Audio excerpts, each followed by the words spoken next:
Apa kok geger? Ana wong sugih lagi ngitung dhuwit yo meneng. Kula nuwun. Monggo.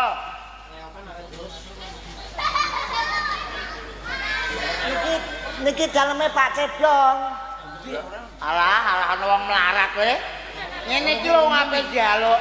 Ngerti nek wong sugih lagi ngitung dhuwit ya terus wong melarat teko. Nuwun sewu. Hah? Oga. Kowe lha apa kowe? Kula nuwun kawelasane jenengan badhe ngamen. Apa ngamen? Nggih. Yo tenan melarat tenan Alah. Kene yo ngene iku lek tunggale.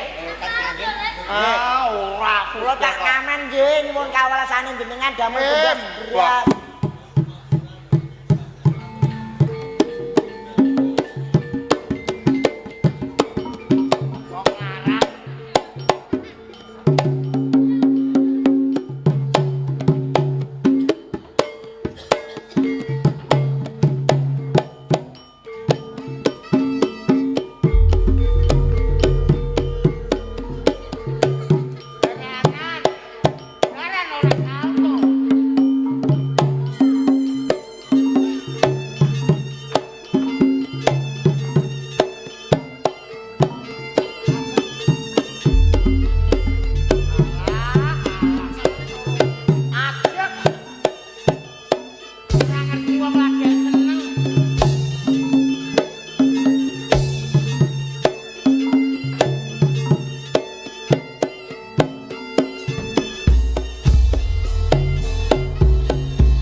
Jalan jenengan kula nyuwun ikhlasin jenengan.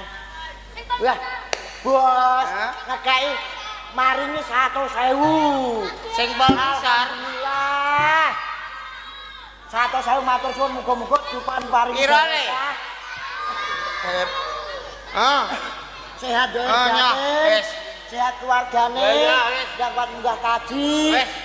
Sahane. Amin. 100.000 matur Ya suwun. wis kang minggat. Wis jang lunga. Ibu joget kemrene karo 1.000 rupiah.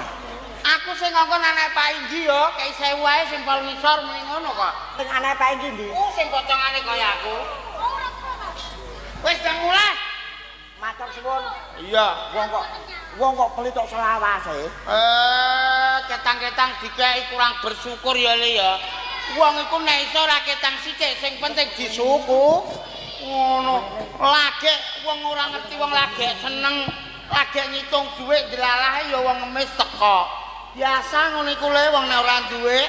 Oh alah ya. Lah nuwun.